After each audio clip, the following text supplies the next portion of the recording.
doctora Estefanía Spin, quien es especialista en biotecnología biomédica y el tema es oncología de precisión, estudios de perfiles genéticos. Bienvenida, doctora, el auditorio es suyo. Bueno, pues muchas gracias, buenas noches con todos y todas. Muchas gracias también por darme esta segunda oportunidad de poder presentar. Es un tema que a mí personalmente me apasiona. Eh, yo no soy médica, tampoco soy patóloga, yo soy ingeniera en biotecnología y luego hice un máster en biotecnología biomédica. Y en ese máster me adentré un poco en este tema de la oncología de precisión.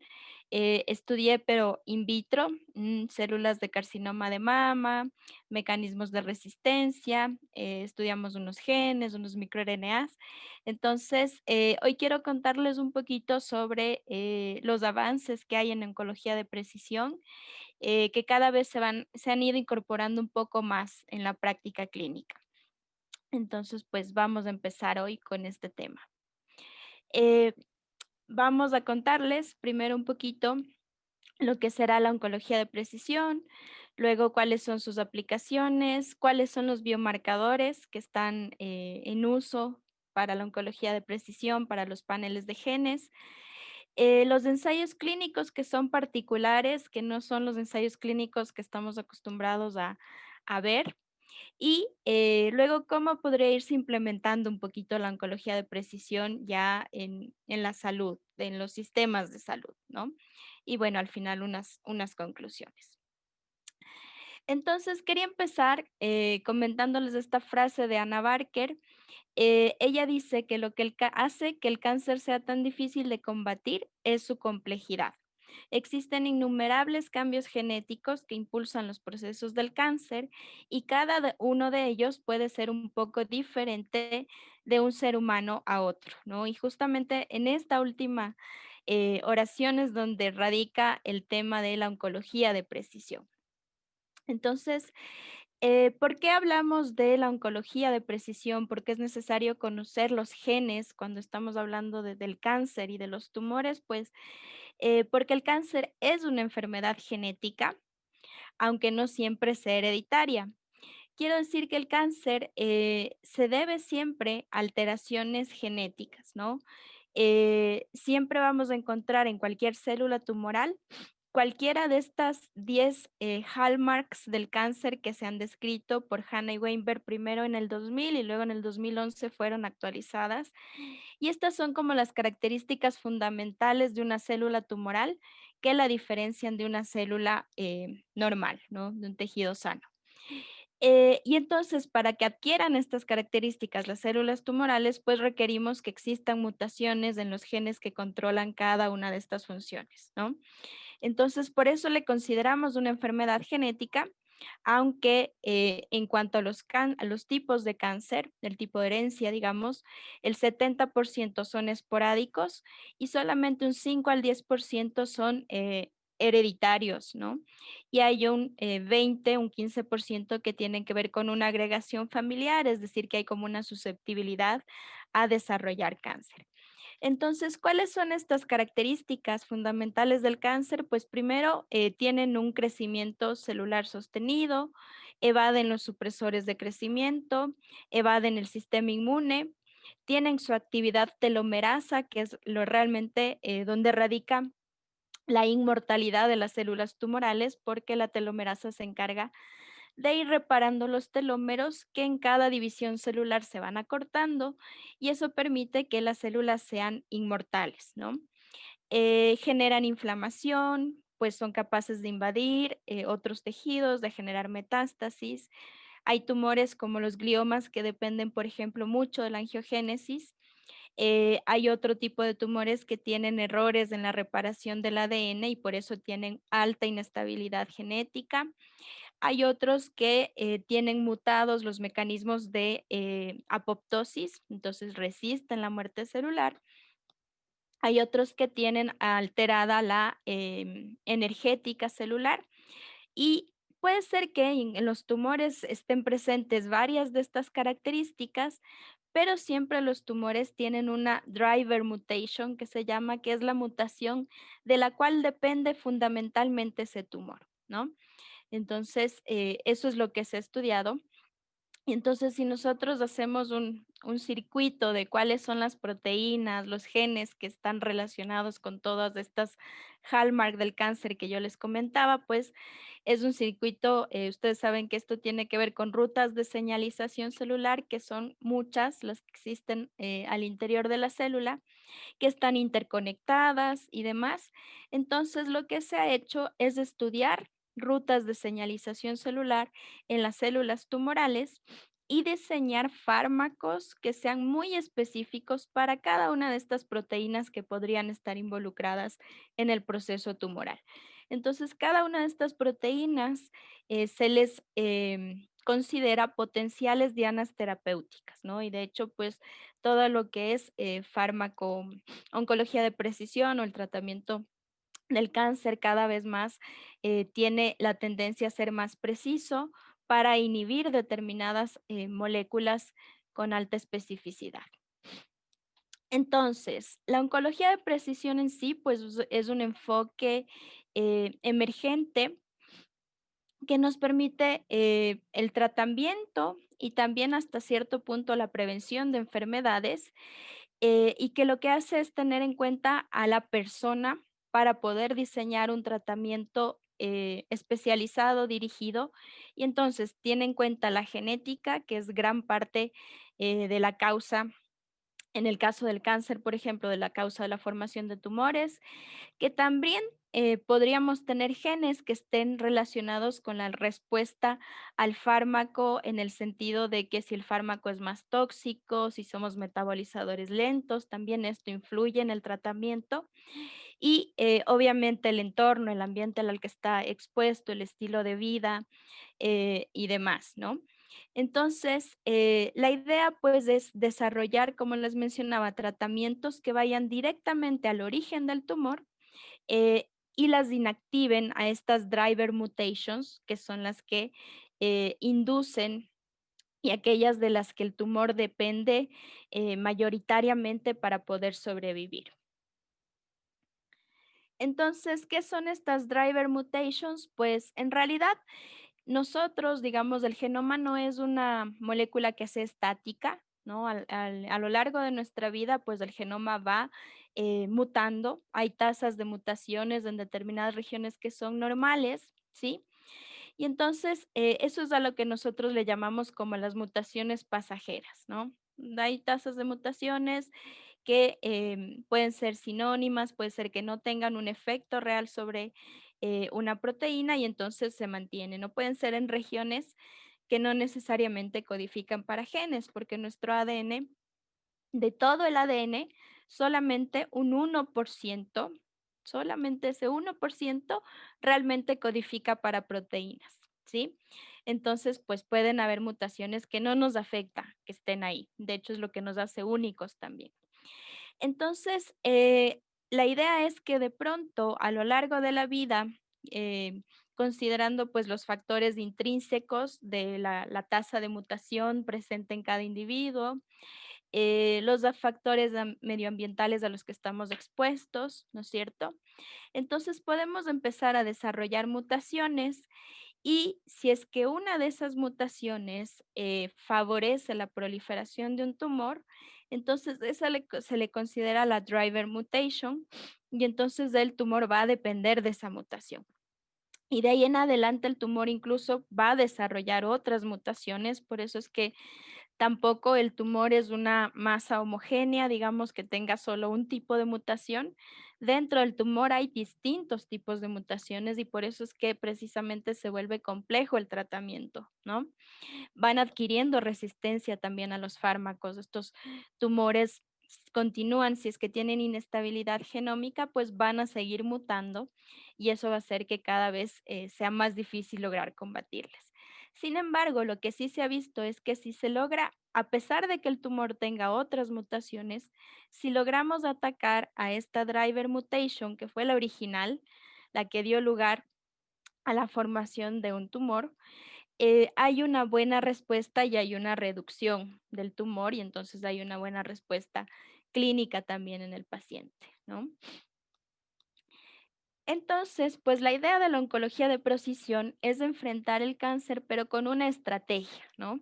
Entonces, la idea es que yo tengo un grupo de individuos y en ellos yo les hago un estudio genético y de acuerdo a los genes que yo encuentro mutados en sus tumores, puedo pensar en qué fármaco darles, ¿no?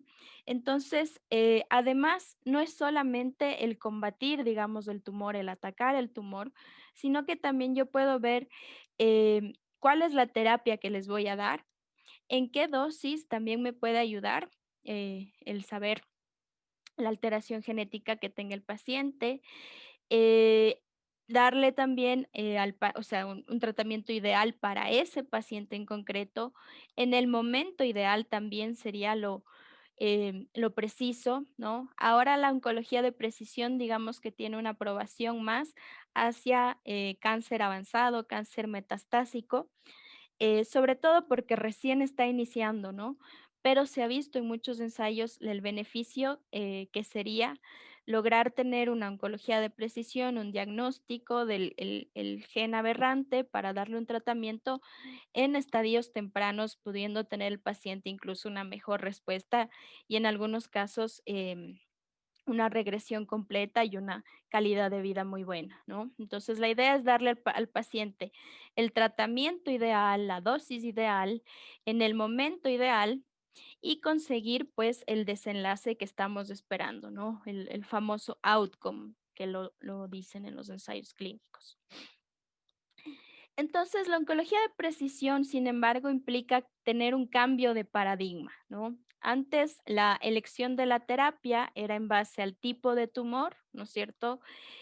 Tumor cáncer de pulmón, cáncer de mama, ¿no? Hay ciertos subtipos, en el cáncer de mama hay subtipos que precisamente se pueden identificar gracias a la inmunohistoquímica, ¿no? Que me permiten determinar si tiene receptores hormonales, si es que si es que es ER2 positivo o si es que no presenta ningún tipo de receptores y le conocemos como el triple negativo. Pero la idea es que más que por el tipo de tumor, podamos tener idea de cuál es la alteración genética. Incluso algunos ensayos son con histología agnóstica, ¿sí? Es decir, no les han hecho el estudio histológico y no se han guiado por eso, sobre todo para la terapia, sino que lo han hecho en base a la alteración genética, ¿no?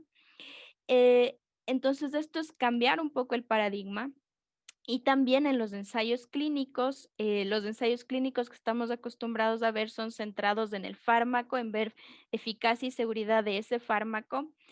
Y ahora, pues la idea sería tener en cambio ensayos clínicos que sean centrados en el paciente, ¿no? Entonces tengo el paciente con sus alteraciones genéticas como el estudio y de acuerdo a esas alteraciones puedo darle fármacos que ya estén aprobados para esa indicación que existen en algunos casos, ¿no? Como les cuento, es algo que está en desarrollo todavía. Otra cosa es que también estamos acostumbrados a ver la eficacia en términos de, dependiendo del fármaco, ¿no? Eh, en caso de oncología, pues la sobrevida libre de progresión, la sobrevida global, el tiempo antes de una recaída, ¿no?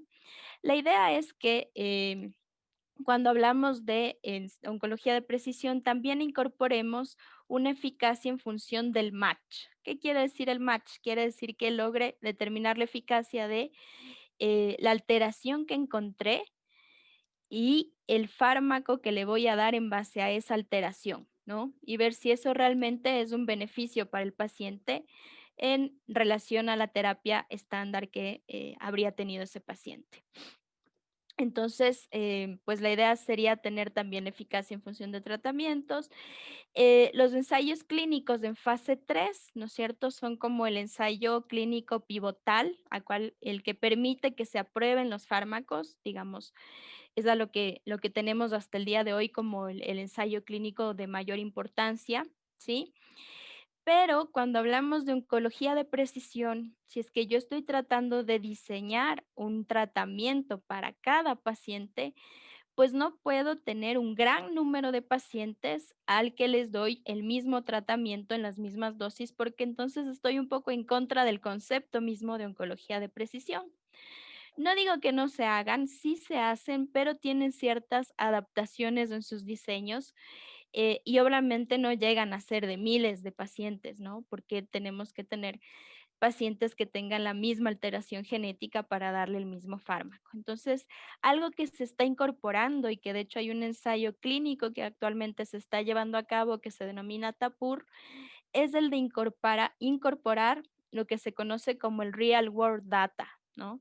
Que es el hecho de que existan bases de datos para que tú puedas participar de ensayos clínicos, pero en donde el médico vaya depositando los datos ya de eficacia en sus pacientes, en los pacientes que tiene, que está tratando con esta oncología de precisión. Entonces, eso es algo que las agencias de regulación todavía están pensando cómo lograr aprobar terapias, aprobar biomarcadores cuando se trata de oncología de precisión. Entonces, ¿cuáles son las aplicaciones, no?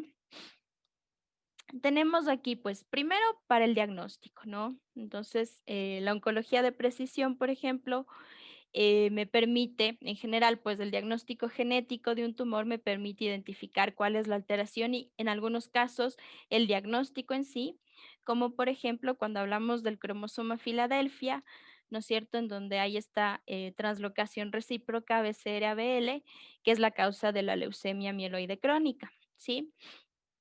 Igual, esta oncología de precisión se le considera un diagnóstico complementario, ¿no? En ningún caso, pues va a reemplazar la información clínica o patológica a la hora del diagnóstico, ¿no?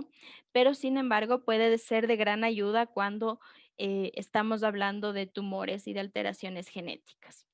Por otro lado, tenemos el pronóstico y entonces se ha visto, por ejemplo, que en muchos tipos de tumores, el hecho de tener determinada mutación es un factor pronóstico para tener un resultado bueno o malo, ¿no? Por ejemplo, en el glioma, mutaciones en este gen IDH1 que tiene que ver con rutas metabólicas principalmente, pues esto se asocia con resultados más favorables en sí, ¿no? El tumor, digamos, como tal. Y entonces también puedo luego yo asociar alguna terapia dirigida hacia este gen, ¿no? En otros casos, también el conocer las alteraciones genéticas nos permiten clasificar a los tumores. Por ejemplo, el estado de mutación de IDH1 e IDH2 ha permitido clasificar tumores del sistema nervioso central. Y, por ejemplo, cuando hablamos de leucemia mieloide, se ha visto que al identificar, por ejemplo, sobre todo estos dos, son bastante pronósticos de cuál va a ser eh, el, la respuesta del paciente, ¿no? Entonces, esto ha ayudado muchísimo también para tener biomarcadores pronósticos. Para el monitoreo también, ¿sí? Sobre todo, hay un tema que se está incorporando en la oncología de precisión, que es de lograr hacer diagnóstico de genes o paneles de genes a partir de sangre periférica, ¿no? Que le consideramos la biopsia líquida. Porque hay células tumorales circulantes y porque también hay ADN tumoral libre circulante, ¿no? Obviamente está en menor proporción que que el ADN de nuestras células normales, circulantes, pero es posible también detectar las alteraciones de esa forma. Entonces, eso facilita en el monitoreo porque muchas veces la disponibilidad de realizarle al paciente una otra biopsia para monitorear y demás, quizás sea compleja, o a veces también por la misma heterogeneidad tumoral, cuando hacemos la biopsia podría ser que la muestra que tomamos no sea representativa de quizás una mutación de resistencia que esté en otro sector del tumor y que no está permitiendo que eh, haya regresión del tumor. Entonces, esto ha facilitado también el monitoreo en ese sentido de que si hay ADN tumoral circulante en sangre, pues ese será más representativo incluso de la heterogeneidad tumoral y podré detectar mutaciones que posiblemente en una biopsia se me puedan escapar porque estaban en otro sector del tumor, ¿no? En leucemia también se está utilizando mucho el seguimiento de marcadores de genes para ver la enfermedad residual, por ejemplo. Entonces, por ejemplo, cuando hablamos de estos, del cromosoma Filadelfia, de esta translocación BCR-ABL, por ejemplo, lo que se detecta son estos genes de fusión, se ve qué cantidad hay y si es que se ha visto una reducción de 3 logaritmos de esta cantidad de estos genes de fusión, pues se dice que hay una respuesta favorable al tratamiento. Si es que no se ve esa reducción y se ve, por ejemplo, un aumento en un logaritmo, de estos genes de fusión, pues se ve que hay una resistencia a ese tratamiento, ¿no? Entonces, es útil para el monitoreo, es útil para el riesgo también, en el sentido de que, de hecho, hace poquito conversábamos de un caso em, de un paciente al que le hicieron un estudio de estos genético, un panel de 300 genes, y entonces le encontraron mutaciones en los genes BRCA1 y BRCA2. Era un varón.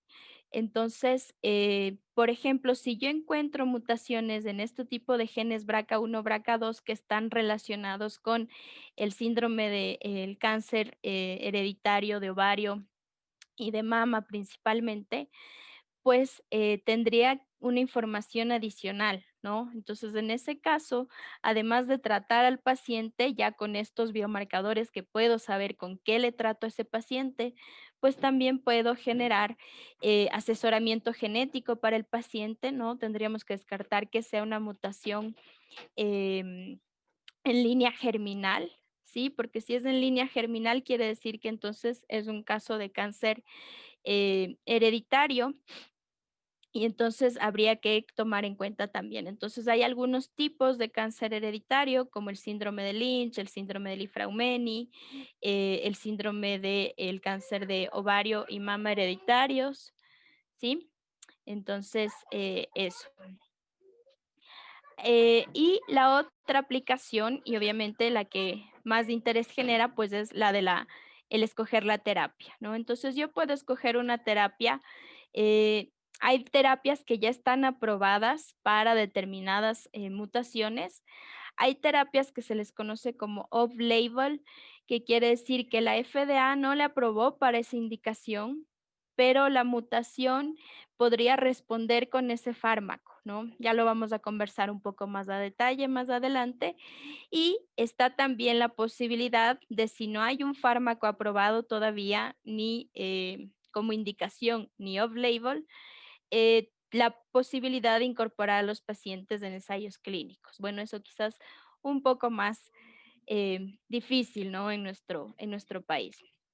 Pero para muchos pacientes, sobre todo los que tienen tipos de cáncer raros o refractarios, esa es una opción de tratamiento. Entonces, básicamente el principio es detecta una alteración oncogénica en el tumor y para eso se han diseñado, hay anticuerpos monoclonales, que son todos estos que terminan en MAF, y hay estas moléculas inhibidoras de las proteínas igual alteradas, que son todas estas que terminan en IF, ¿no? Entonces, la idea es, pues, identificar cuál le puedo dar a mi paciente, ¿no? Entonces, aquí ustedes ven un ejemplo de algunos receptores que están estudiados, algunas de las proteínas de señalización celular que también están implicadas, ya sea en el desarrollo del tumor e incluso a veces en la resistencia a los fármacos, ¿no? A veces, por ejemplo, en el caso de el receptor del factor de crecimiento epidérmico, en el cáncer de pulmón, ¿sí? Pues muchas veces se ve que tienen mutado el EGFR y se les da alguno de estos anticuerpos monoclonales dirigidos a EGFR, pero luego no tienen respuesta. Y entonces lo que ocurre es que alguna de estas proteínas que están acá río abajo, ¿no? También mutan y generan resistencia. Entonces, si yo conozco cuál es, si por ejemplo es BRAF o es KRAS, yo puedo darle inhibidores de RAS o inhibidores de BRAF o incluso, si es que fueran los dos, darle un inhibidor un poquito más abajo, un inhibidor de MEK que va a inhibir todo esto hacia arriba, ¿no? Y entonces de esa forma, pues puedo ir dirigiendo una terapia un poco más específica y más con mejores respuestas, ¿no? Porque puedo conocer también las resistencias. Entonces, lo otro es que, por ejemplo, puedo darles lo que les mencionaba, estas terapias off-label. Por ejemplo, imatinib está aprobado para tumores del estroma gastrointestinal, para leucemia mieloide crónica y para mastocitosis sistémica. Todos estos que tengan mutaciones en esta proteína que se denomina c-KIT, ¿sí? Sin embargo, en varios estudios, es decir, no es que está aprobado todavía por la FDA, no es que está en las guías de práctica clínica, pero varios estudios han demostrado que pacientes con melanoma, con mutaciones en este mismo gen, tienen una buena respuesta a imatinib. Entonces, esa es una posibilidad, ¿no? Esto igual son posibilidades que tendrán los médicos tratantes para escoger y que también por eso es que la oncología de precisión va a demandar la formación de equipos em, multidisciplinarios, ¿no? Estos comités en donde esté pues el genetista, el biólogo molecular, el patólogo, el oncólogo y todos los que pudieran estar involucrados en el tratamiento de esas personas. Entonces, em, pues puedo identificar esto. Esto es algo que es una aplicación que ha causado mucho revuelo. Últimamente se está hablando de la inmunoterapia para el tratamiento del cáncer porque ha tenido muy buenos resultados en distintos tipos de tumores. Y entonces, pues además se ha visto que hay dos marcadores que son la tasa de mutación, la carga mutacional del tumor y la inestabilidad de microsatélites, ¿sí? Que es básicamente inestabilidad genética.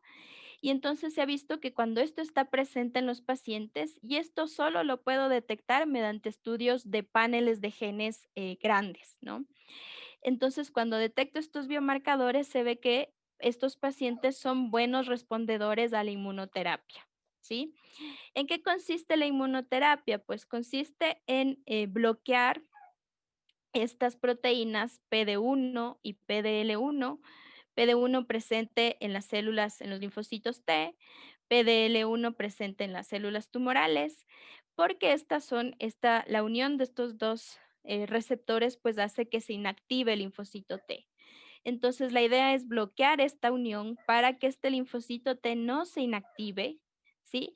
Y sea más eficaz frente al tumor. Y de hecho, pues los resultados de la inmunoterapia, pues hasta ahora son bastante alentadores. Luego tenemos también el otro marcador que ha sido de bastante interés, es marcadores que me permitan decidir si le puedo dar a un paciente inhibidores de PARP, que es esta polimerasa, ¿no? Son factores que ayudan a la polimerasa. Cuando hay daño en el ADN, normalmente tenemos distintos mecanismos de reparación del ADN. Y entonces, cuando tenemos mutados genes que se encargan normalmente de reparar el ADN, pues esa puede ser una causa de cáncer, puede ser el origen de un tumor. Eso es lo que sucede, por ejemplo, con BRCA1 y BRCA2, ¿sí? Son genes que son reparadores del ADN. Entonces, si es que a estos genes que tienen daños en la reparación del ADN, yo les doy un inhibidor de PARP, que sería esta proteína que contribuiría a reparar en caso de que los otros genes están mutados y no funcionan, pues PARP contribuiría a la reparación del ADN, pero si le doy un inhibidor de PARP, entonces el tumor muy probablemente va a tener más inestabilidad, va a tener más errores y eso pues causa lo que se conoce como letalidad sintética, ¿no? Que quiere decir que le doy una causa adicional para evitar la reparación del ADN y eso a la larga pues ya es tal la acumulación de errores que va a inducir la muerte celular. Entonces, para poder saber a qué pacientes darles inhibidor de PARP, pues yo debo saber que deben ser aquellos pacientes que tengan deficiencia en este mecanismo de recombinación homóloga que básicamente tiene que ver con la reparación del ADN, ¿no? Y entonces, ¿qué tipo de biomarcadores tenemos, no? Ahora ya que hemos hablado un poco de cuáles son las aplicaciones, Pues cuando se hablaba de la genómica, ¿no? Que tuvo el primer boom, luego vino la transcriptómica, luego vino la proteómica, la metabolómica, y de hecho todo esto está como en estudio para ver cuál me ofrece mejores marcadores para poder tratar a un paciente, ¿no? Entonces, lo que se ha visto, sin embargo, es que hasta hoy en día la genómica es la que ha permitido dar biomarcadores que han sido más útiles para poder tratar a los pacientes, ¿no? Hasta el día de hoy. Quizás sean aspectos de la metodología y demás que no han permitido todavía que la transcriptómica, que es decir, los RNAs mensajeros o las proteínas o los metabolitos presentes en determinado individuo, no han podido todavía ser los principales orientadores de tratamientos y entonces por ahora nos mantenemos con biomarcadores genómicos. Entonces, estos marcadores, como ustedes vieron hace un momento, pueden ser predictivos, pueden ser pronósticos, o pueden ser farmacogenómicos, como les decía. Los farmacogenómicos tienen que ver ya no tanto con la respuesta, que tenga que ver con la diana terapéutica del fármaco en sí, sino más bien con el que puedo tener menor respuesta o mayor toxicidad, porque los genes metabolizadores son los que están mutados, ¿no? Que hay también pacientes, por ejemplo, que si tienen mutado un gen metabolizador, y yo le voy a dar tamoxifeno, por ejemplo, que en cáncer de mama, y se tiene mutado el CYP2D6, que es uno de estos genes metabolizadores, pues a pesar de que el tumor pintaba bien para responder a la terapia, la toxicidad que le genero, porque no se puede metabolizar ese fármaco, pues hace que a la final las pacientes no tengan una buena respuesta, ¿no? Entonces hay varios tipos de biomarcadores. Entonces, de esto, pues igual los biomarcadores han pasado por un proceso de validación para poder ser aprobados por la FDA, por ejemplo. Entonces, se ha visto su validez analítica, su validez clínica, su utilidad clínica, ¿no? Un poco el principio de la oncología de precisión es, si es que le voy a hacer un panel de genes a mi paciente, pues la idea es que ese panel de genes, las mutaciones que yo encuentre, tengan un fármaco, ¿no? Porque puedo encontrar muchas variantes genéticas, muchas mutaciones, pero si no tengo un fármaco para esas variantes, pues quizás estoy gastando demasiado en un paciente sin un beneficio, ¿no? Entonces sí es importante también que los biomarcadores realmente sean predictivos de respuesta, que me permitan escoger una terapia y entonces ahí sí vale la pena aplicar la oncología de precisión en los pacientes.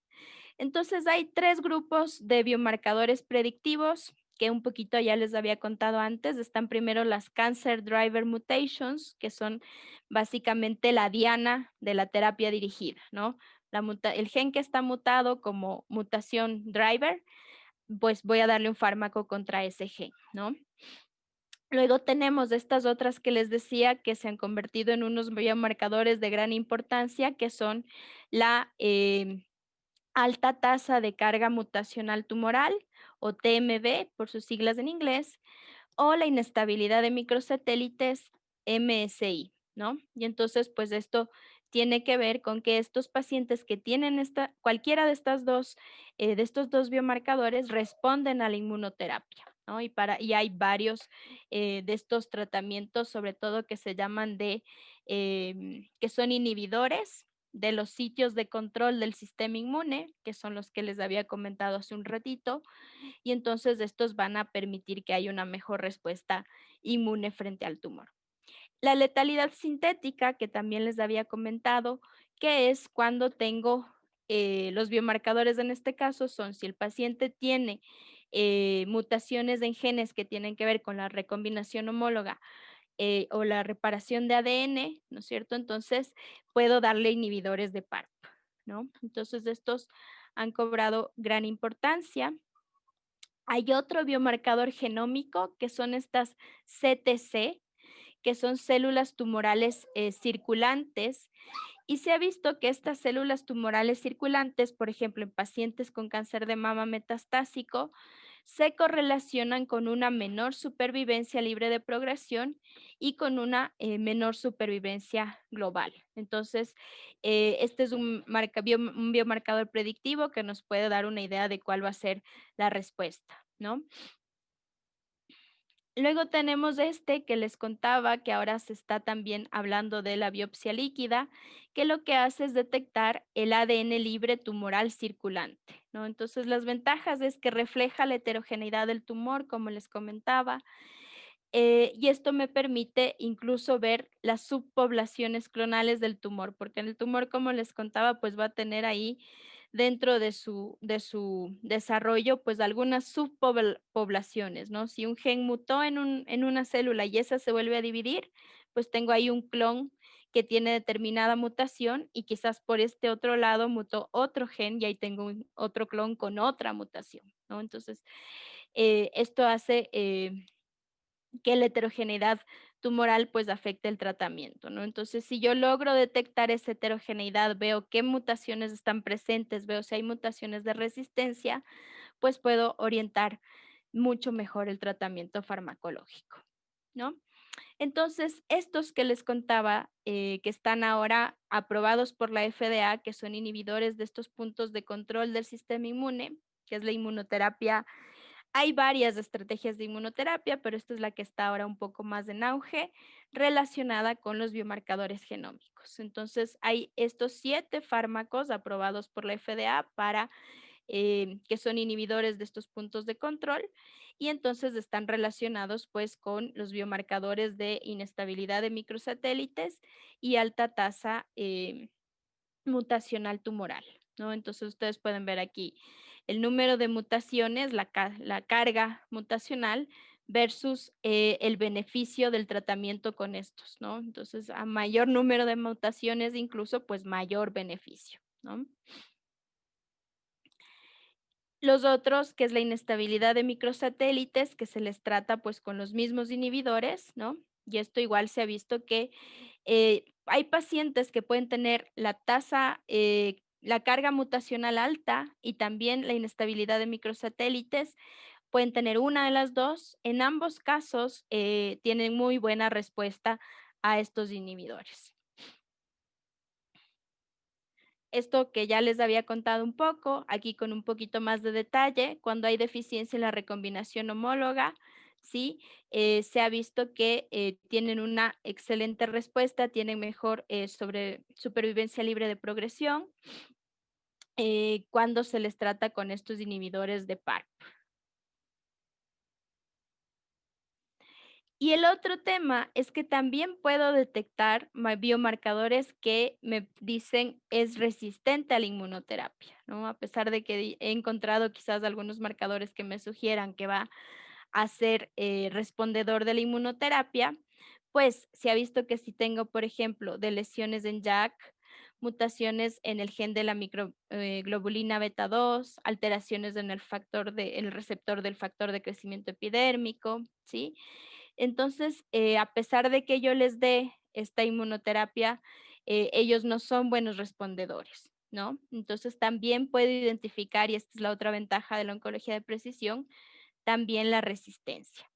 Entonces, para poder saber un poco qué biomarcadores son los más importantes, cómo tomar decisiones y demás, pues se ha em, establecido una jerarquía de evidencia de los biomarcadores y entonces eso permite pues tomar mejores decisiones. Digamos que los que están en el nivel uno son aquellos que el biomarcador ha sido aprobado por la FDA y el fármaco ha sido aprobado para esa indicación médica, para ese biomarcador, ¿no? Entonces es el ideal. Luego tenemos el que es un biomarcador de estándar, que es predictivo de respuesta para un fármaco aprobado para la FDA para esa indicación, ¿no? Que estamos todavía en un nivel 2A. En el nivel 2B tengo un biomarcador que es predictivo de respuesta a un fármaco aprobado por la FDA, pero para otra indicación. Estos off-label que les decía, ¿no? Que quizás ya es como más controversial el uso, ¿no? Un poco de temor.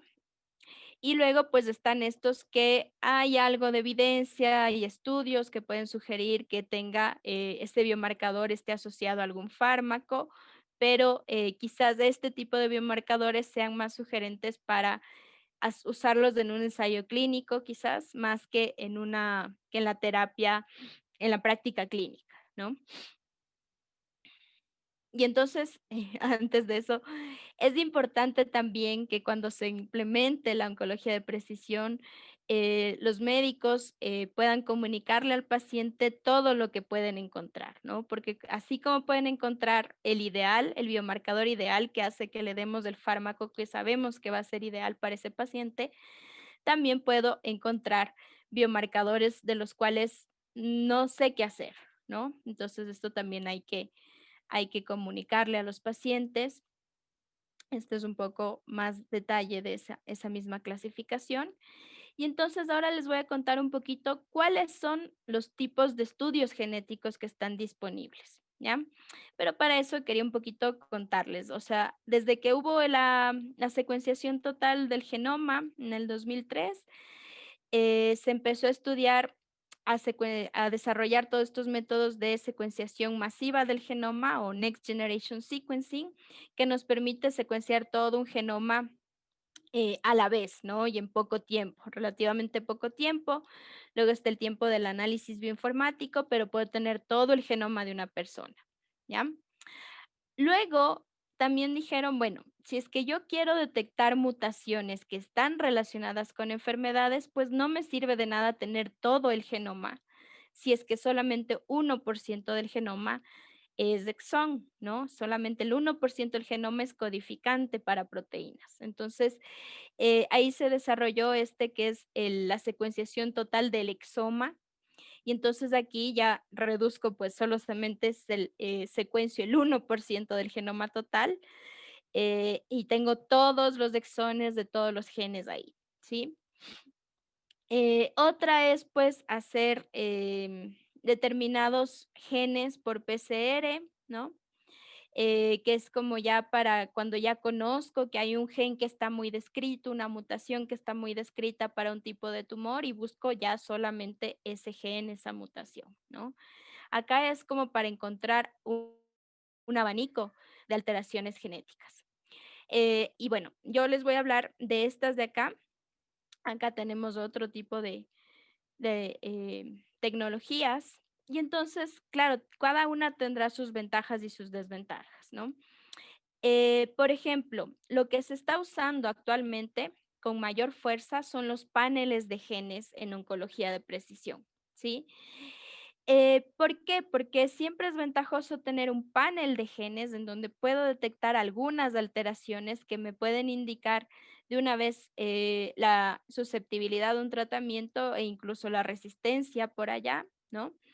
Y entonces, además, en estos paneles de genes se han incluido los biomarcadores que son de importancia, que están aprobados, biomarcadores que a estos les conocemos como los accionables, biomarcadores que pueden sugerirme algún tratamiento off-label, quizás, biomarcadores que pueden sugerirme que el paciente puede participar en un ensayo clínico, y los biomarcadores que hablamos de la alta carga mutacional de un tumor y la inestabilidad de microsatélites. La ventaja, además del panel de genes, es que cuando hablamos de secuenciación, siempre les van a hablar mucho de la profundidad de la secuenciación, la profundidad de lectura y la cobertura. Y entonces, mientras más profundidad tenga la secuenciación, quiere decir que tengo como más repeticiones de la secuenciación, ¿sí? Poniéndolo en palabras un poco más sencillas, de esa forma, pues yo puedo tener mayor precisión de la secuenciación, porque la secuenciación, como toda técnica, también puede tener errores, ¿no? Entonces, mientras más profundidad tenga y más cobertura, que es decir, tenga varios de estas como sonditas que se van solapando, entonces yo puedo tener una mejor precisión de realmente las mutaciones que encuentra son mutaciones y no son problemas de la técnica, ¿no? Entonces, por eso este es como el que más se opta actualmente. Es más rápido comparándolo con secuenciar todo el exoma o secuenciar todo el genoma, ¿no?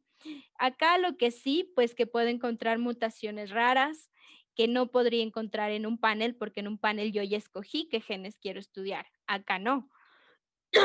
Acá estudio todo el exoma o todo el genoma, ¿no?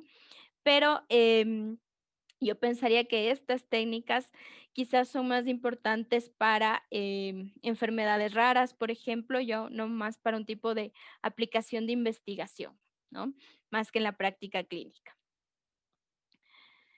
Entonces, los abordajes que hay, pues hay la búsqueda de un gen biomarcador, ¿no? Que es lo que se hace por una PCR, por ejemplo, o por una secuenciación de solamente un gen, ¿sí? Puede ser incluso por sonditas, también puede estar el FISH, ¿no es cierto?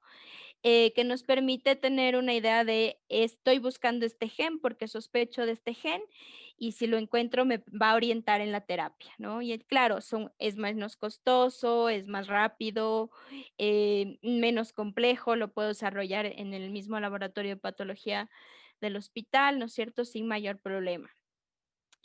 Los paneles de genes, que son un poco lo que sería ya un poco más oncología de precisión, que buscan de 300 a 400 genes y que son muy importantes en tipos de tumores en donde, por ejemplo, valga la redundancia, el ejemplo clásico es el cáncer de pulmón no microcítico, que tiene distintos genes, distintas mutaciones y dependiendo de esas distintas genes y mutaciones, tengo distintos fármacos, ¿no?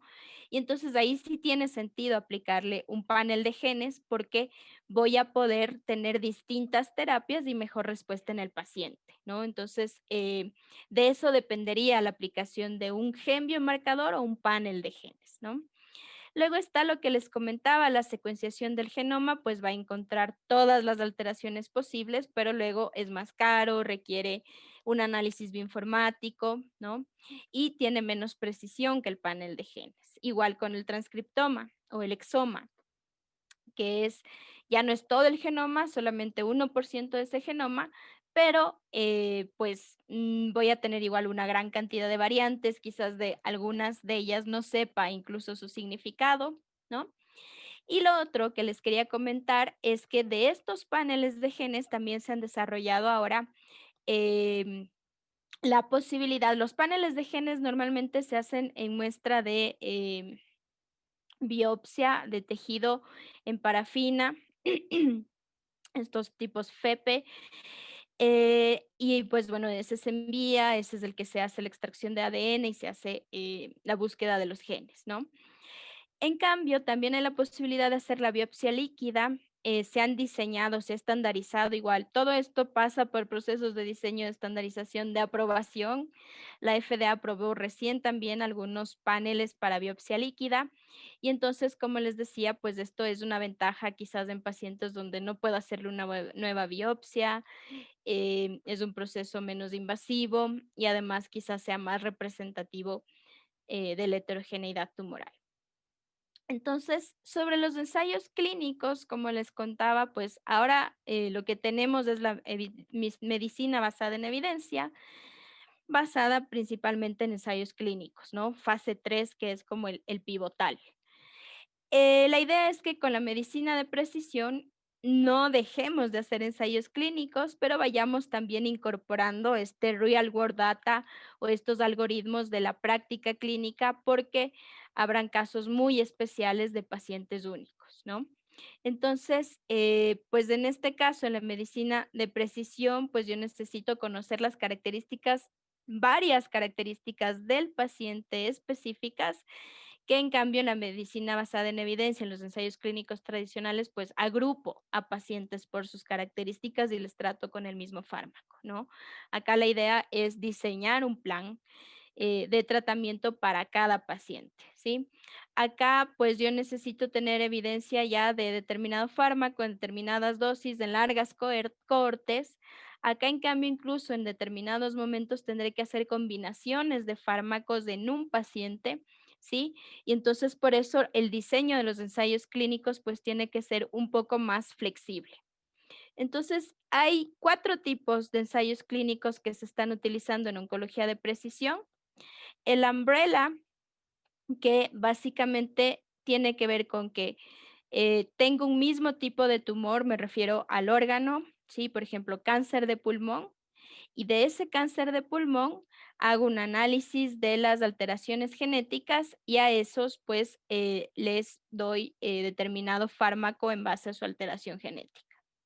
Están los basket trial, en cambio, que estos quiere decir que de los distintos órganos, bueno, no órganos, perdón, los distintos tumores que pueden estar en distintos órganos, en distintos sistemas, si es que comparten la misma mutación, los junto y les doy el mismo fármaco para esa mutación, ¿no? Están estos otros que son los adaptados, que en cambio quiere decir que yo voy asignando a los pacientes, pero en vista de la respuesta de ellos a los fármacos, voy modificando el tratamiento para cada paciente. Y está este ND1, que quiere decir que el mismo paciente me sirve como control y como caso, sirviéndome como control su pasado, digamos, con algún tratamiento anterior y el tratamiento que le estoy dando en base a una técnica de oncología de precisión, uno ya dirigido, ¿no? Entonces, estos quizás se usan más en tipos refractarios de cáncer o en tipos raros de cáncer, ¿no? Que no son tan estudiados. Entonces, ¿qué ensayos clínicos existen hasta la fecha? No sé cómo estoy de tiempo, pero creo que estoy ya, ya por terminar. Entonces, simplemente contarles que existen varios ensayos clínicos que se están desarrollando por, digamos, las instituciones top en cáncer, el MD Anderson, ¿sí? Y tienen que ver pues con lo que hacen es, en la mayoría de ellos, es poner a un grupo de pacientes con el tratamiento tradicional sin hacerle un análisis genético, sino que lo que se le hubiera dado de acuerdo al diagnóstico clínico patológico y darles un tratamiento y ver cómo responden. Y a otro grupo de pacientes, en cambio, les diseñan el tratamiento en base al análisis genético del tumor. Y entonces lo que sí se ha visto en general es que hay mejor tasa de respuesta en los pacientes que se les da el match, que digamos, ¿no? Que es el asociarle a su mutación con un tratamiento. Hay mayor sobrevida libre de progresión, hay mayor sobrevida global. em, em, Se me escapa por aquí alguno. Hay mayor tiempo hasta la falla del tratamiento. Entonces, digamos que en general los resultados son bastante buenos, pero claro, no todos ellos tienen un gran número de pacientes, ¿no? En este caso, pues igual es un alto número de pacientes, pero están divididos en distintos tratamientos, ¿no? Y bueno, existe una gran cantidad de estos estudios que se están llevando a cabo ahora.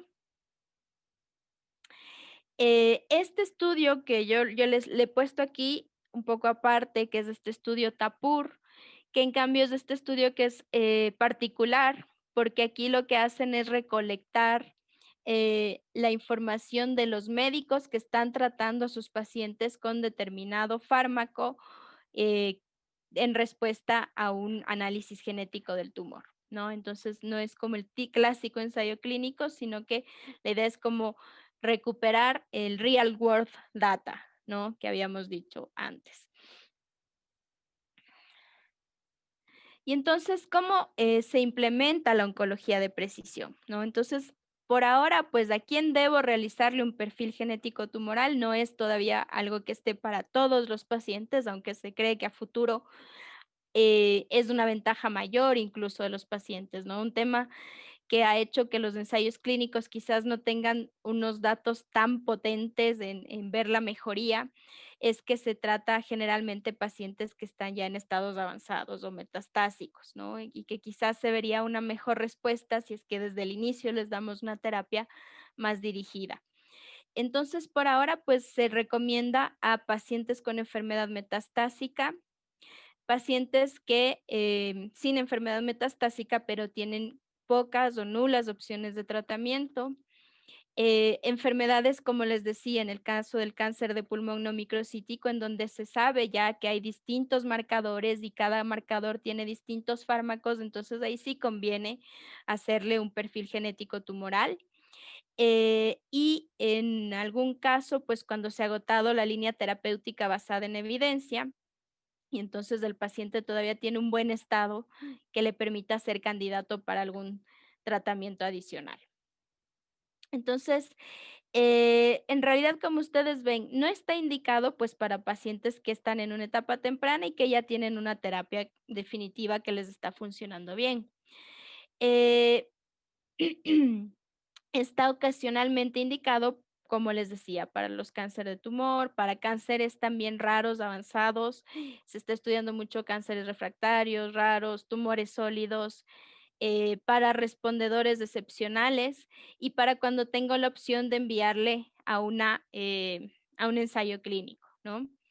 Si es que el paciente, en cambio, está con un estado general que ya no permite probar fármacos, pues tampoco está em, indicado realizarle, ¿no? Si tiene una expectativa de vida pues muy cortita, sobre todo en términos de costos, pues quizás no logro incluso lograr determinar la respuesta, ¿no? Entonces, ¿qué plataformas tecnológicas existen ahora que estén aprobadas, que se estén usando? Pues aquí yo simplemente quería mostrarles un poco desde la primera idea que existió de determinada alteración es útil para determinado fármaco, pues el receptor de estrógenos en las pacientes con cáncer de mama, a las cuales se les da el tamoxifeno. Luego se hizo el primer Oncogen, ¿sí? Luego el clásico trastuzumab para las pacientes ER2 positivas en cáncer de mama, ¿no? Y entonces aquí han ido avanzando estos abordajes de un gen, un fármaco, y pues por acá en cambio están avanzando los abordajes de paneles de genes para poder escoger una serie de fármacos aprobados por la FDA.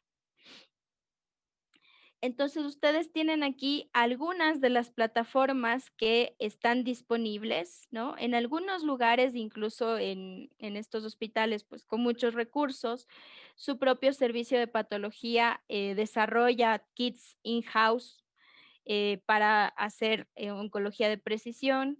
En otros casos, pues usan los kits que están aprobados por la FDA, que en este caso son el Foundation One, CDX, este MSK Impact, este Oncomine, y estos de acá, que quizás estos son, como ustedes ven, como paneles de genes muy grandes, ¿sí? Y estos, en cambio, son dirigidos a 2 o un gen, ¿no? Que también están eh, aprobados por la FDA. Y luego, ¿cuáles son los biomarcadores accionables por la FDA? Pues ustedes tienen aquí igual una lista de cuál es la diana, cuál es el tipo de alteración que se encuentra en esa diana, en qué tipo de cáncer y cuáles son los agentes terapéuticos que están aprobados para esa indicación. Entonces, esto es bastante útil para poder tratar a los pacientes, ¿sí? Como ven ahí. Y esto es del 2019. En este último año se han aprobado algunos más. Y al igual que la FDA, digamos que la EMA en Europa, pues también ha desarrollado como sus propios estándares, sus propias aprobaciones.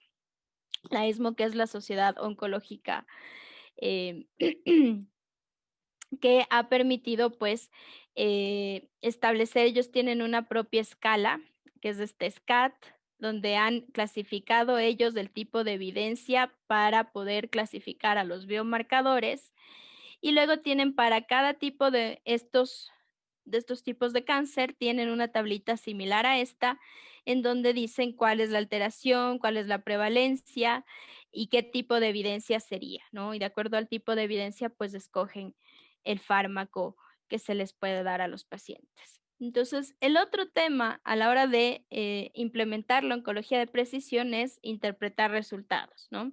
Si yo hago un panel de genes, pues en el mejor de los casos me dirán estos genes alterados asociados a estos fármacos, pero a veces también me pueden devolver variables en donde yo tenga que decidir, ¿no? Quizás estos off-label que les decía que yo tengo que decidir, no está aprobado el fármaco por la FDA, pero no para esta indicación, pero tendríamos que considerar, ¿no?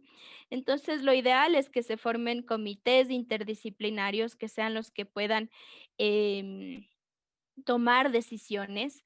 Hay estos servicios PODS, que son estas bases de datos oncológicas, que las tengo por acá, ¿sí? En donde ustedes pueden buscar qué tipo de mutaciones hay. Hay mucha gente que está depositando información sobre distintos genes, las alteraciones, si es que hay ensayos clínicos, qué tipo de fármacos se les da. Entonces, cada vez se están generando más este tipo de bases de datos que también podrían contribuir a que el comité multidisciplinario pueda tomar una decisión en relación a la terapéutica del paciente. ¿Qué cosas deberían considerar? Pues aquí es más que nunca necesaria la comunicación entre oncólogos y los patólogos, ya sea locales o externos, si es que el servicio es externalizado, que los informes de los resultados sean oportunos. Por ejemplo, el tema de la calidad de las muestras también es fundamental para estos ensayos. Y entonces, pues hay que considerar todo esto a la hora de pensar en un diagnóstico molecular. Aquí tienen igual otra tablita sobre la evidencia o la importancia de de los biomarcadores en base a la evidencia, ¿sí? Para que permite tomar decisiones también. Y pues yo no soy economista de la salud, sin embargo, quería mencionar un poquito de lo que he podido revisar, pues realmente el otro tema que siempre va a ser como la gran preocupación de los tomadores de decisiones o los inversores en salud va a ser, bueno, ¿y cuál es el costo-beneficio, no? ¿Qué tan costosas son estas técnicas? Entonces, pues lo importante sería demostrar que la prueba realmente va a identificar una oportunidad terapéutica importante para el paciente o va, por ejemplo, a identificar o va a evitar que le demos al paciente una terapia tóxica, ¿no? Por otro lado, también tiene un valor en cuanto al descubrimiento de estrategias terapéuticas nuevas que puedan ser eficaces. Y digamos que un poco de los estudios que se han realizado, que son limitados todavía, ¿no? Todavía en países como el nuestro, pero se ha visto que, por ejemplo, la oncología de precisión puede mejorar la sobrevida global de los pacientes en cáncer refractario, por ejemplo, y eso hace que se reduzcan los costos de atención médica promedio por semana, ¿no? También depende de estos fármacos, algunos de estos inhibidores son pastillitas que los pacientes pueden tomar en sus casas, ¿no? Entonces eso ha reducido la utilización de recursos y costos al final de la vida para los pacientes. Digamos que así como rentabilidad, ¿no? Se ve que todavía se considera débil. Se ha visto que se veía que era al menos rentable, por ejemplo, en 55 estudios que se hicieron en Europa y Estados Unidos, y se ha visto que hay factores que influyen en la rentabilidad, que sería la prevalencia de esa enfermedad en la población, los costos de esas pruebas en esa población, y el tratamiento complementario, ¿no? Además, desde nuestra perspectiva de salud pública, por ejemplo, en nuestro país, quizás una camisa de fuerza sería el cuadro nacional de medicamentos, que quizás yo puedo detectar un biomarcador accionable que le puedo dar a mi paciente, pero si no está en el cuadro nacional de medicamentos, tendría que hacer una solicitud como para que se pueda acceder y eso también será un tema que habrá que tratar, por ejemplo, en nuestro país, ¿no? ¿Cuál va a ser la disponibilidad de los fármacos para los pacientes?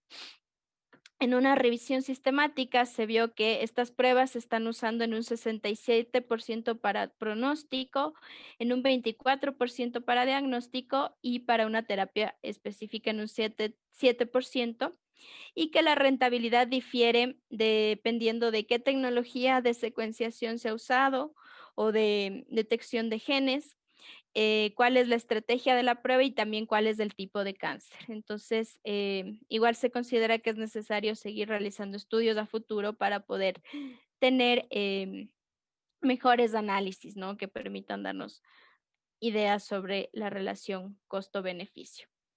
Entonces, sobre las conclusiones, pues desde el sentido de mejorar la calidad de vida del paciente, que debería ser la prioridad, digamos, ¿no? Pues se ve que tiene mucha utilidad clínica ahora mismo, pero que además a futuro, después de que sigamos pues implementando esto, la promesa es muchísimo mayor, ¿no? Y que pues para eso necesitamos también tener un uso responsable, medido de la tecnología, no es una oncología de precisión para todo el mundo, para todo el tipo de tumores, sino que si es que hay otras terapias que están funcionando, pues no es necesario, pero sí para los pacientes para quienes no está funcionando la terapia. Entonces, sin embargo, pues esto va a permitir ir generando evidencia, va a permitir generar nuevos ensayos clínicos, y esto pues va a permitir desarrollar también cada vez terapias que puedan ser más eficaces en relación a esta asociación diana terapéutica agente dirigido, ¿no? Y bueno, eso sería todo por hoy. Creo que me extendí un poquito. Muchísimas gracias. No sé si hay preguntas o cómo lo manejan.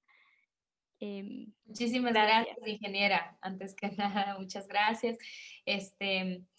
Bueno, al momento no veo preguntas. Agradecemos muchísimo el tiempo brindado al Congreso para esta conferencia muy clara, muy explicativa. Creo que hemos acabado con broche de oro con esta Ujú. exposición. Y otra vez más, sin dejar de agradecerle los mismos agradecimientos del doctor Carlos Flores, quien por motivos de su bebida.